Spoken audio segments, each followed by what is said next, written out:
ఈరోజు నాకు ఇష్టమైన పూరి తింటాను. తిని చూద్దామా పూరి టేస్ట్ ఎలా ఉందో.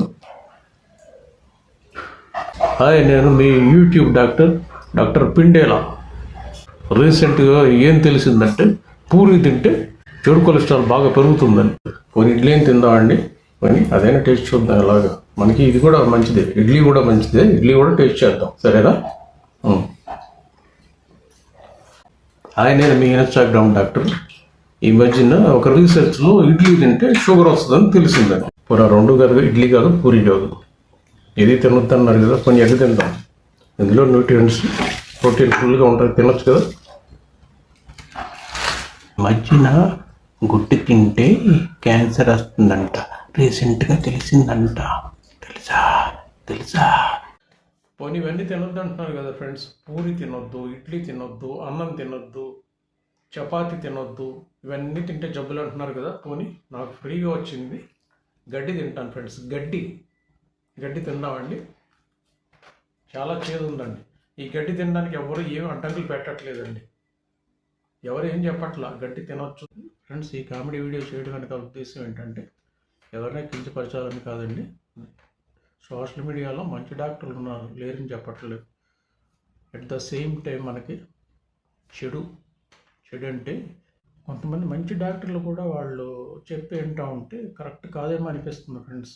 ఎందుకంటే ఈ మధ్యన ఒకళ్ళకి చాలా వేరియేషన్ అండి, చాలా డిఫరెన్స్ కనిపిస్తుంది. వాళ్ళు కూడా ఏంటి రీసెర్చ్ ఏం చేయరు, జర్నల్ చదువుతూ ఉంటారు, వాళ్ళ ఎక్స్పీరియన్స్ గెయిన్ చేసుకుని వాళ్ళు చెప్తూ ఉంటారు, అంతేగాని కొత్తగా ఏదో చెప్పరు. కాకపోతే చదువుకున్నారు, బాగా చదువుకుంటారు, అందరూ చదువుకున్న డాక్టర్లు, ఎక్సలెంట్ డాక్టర్స్ ఉన్నారు. కొంతమంది మాత్రం అసలు మన హెల్త్ని కూడా రాంగ్ రూట్లో పట్టేస్తున్నారని అనిపించి ఈ వీడియో చేస్తున్నానండి. డయాగ్నోసిస్ అనేది వేరు, కాకపోతే సోషల్ మీడియాలో అది ఒకసారి వెళ్ళిందంటే పబ్లిక్కి అది ప్లస్ కన్నా మైనస్ ఎక్కువ ఉంటుందండి. కొంతమంది దొంగ డాక్టర్లు కూడా సోషల్ మీడియాలో ఉన్నారు, ఈవెన్ యూట్యూబ్లో, ఫేస్బుక్లో, ఇన్స్టాగ్రామ్లో కూడా. అసలు వాళ్ళు ఎవరో అడ్రస్ కూడా మనకు తెలియదు, ఏదో చెప్తారు.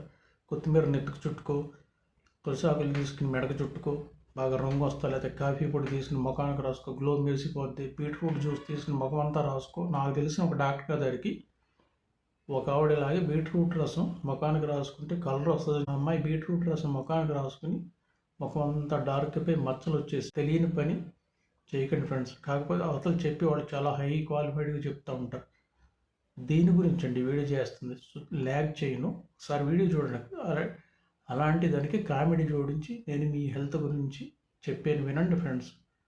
మీరు ఏదైనా కానీ మీరు పాటించండి. ఏదైనా మనం లిమిట్గా తీసుకోవడమే, లిమిట్గా తినండి. ఏది తిన్నా లిమిట్గా తింటే చాలా మంచిదండి. మన హెల్త్ మన చేతుల్లో ఉంటుంది, వేరే ఎవరో చెప్పాల్సిన అవసరం లేదండి. వీడియో నచ్చితే లైక్ చేయండి, షేర్ చేయండి, సబ్స్క్రైబ్ చేయండి friends. Thank you so much.